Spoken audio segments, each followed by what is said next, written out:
5G, and synonymous with 5G in my mind is IoT, because these two components kind of work really well. And IoT stands for the Internet of Things, so things that are connected to the internet. And I want to start with perhaps a story that happens in the not too distant future. Let's say it's 2025, and Susan here goes to see her physician for a routine checkup. And there's a bit of bad news. It actually turns out she has a relatively fast progressing brain tumor, and she's located in Montana. And so they're trying to evaluate what they can possibly do and figure out how to fix this problem, because it's going to be a real, it's really complicated neurosurgery.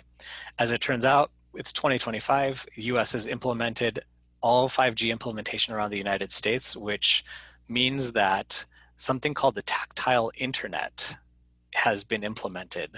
And that means that they call up a physician in Chicago who hops into a machine that is looking at Susan and is able to perform the surgery completely remotely, because the speed of the internet is so fast, we're talking single digit latencies, that the feedback that he's feeling literally with his hands is what's happening in real time on Susan.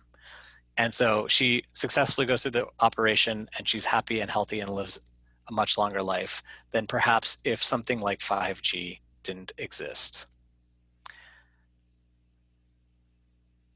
So let's talk a little bit about what 5G is promising. And in a nutshell, it is promising performance across the entire board. And when I say board, it's everything. And we'll just walk through these. So we talked about latency. That's the buffer time when you're trying to watch a Netflix movie. That's what latency is. And you should no longer have that problem, hopefully, in the near future.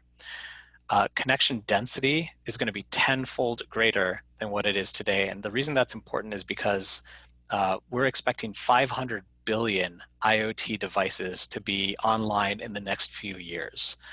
That's a lot, and we're going to need that capacity.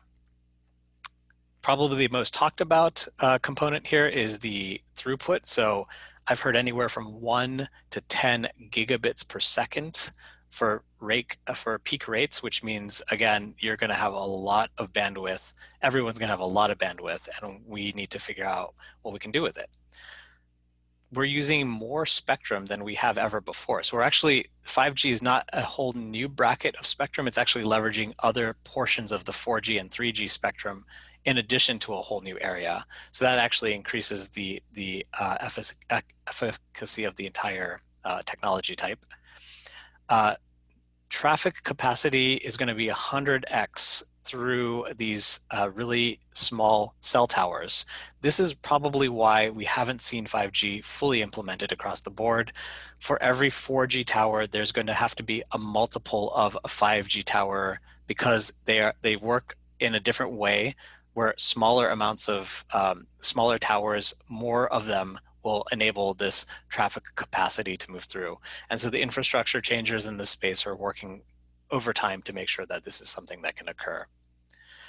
And lastly, I think this is one of the most important points, going back to that power conversation, is that there's a 90% reduction in the amount of energy that has to be used for the same exact process, for the same exact effect within the network energy or power consumption space. So 100-fold more efficient with power means that they're talking about 10-year lifetimes on something that could be, an IoT device will not need a huge battery. Even on existing battery technology, you can use a tiny little battery to do something that you normally wouldn't have done even just a few years ago.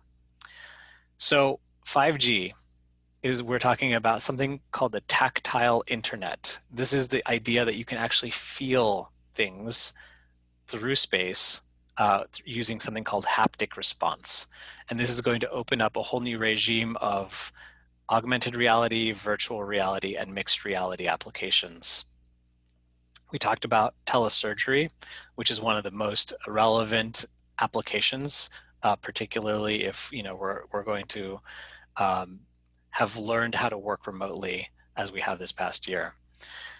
And then Wireless implantables, or what they call the medical IoT space, is just going to explode with opportunities, now not having to worry about power. And if you do have to worry about power, it's very minimal power. Of course, our favorite autonomous vehicles is going to be part of the enhanced connectivity component of this. And as previously mentioned, connecting sensors to critical pieces of machinery enables what we call smart manufacturing.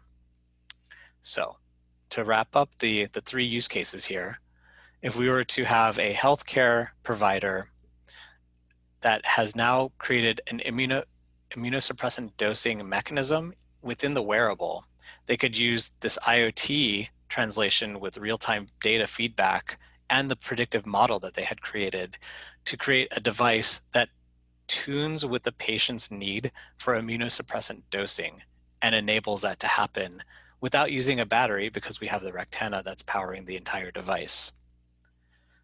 If we're within that manufacturing motif, we would have a fully automated assembly line with inspections that occur in real time and predictive maintenance against every piece of component and machinery within that space that enables you to maintain the optimal amount of uptime and the highest efficiency of throughput.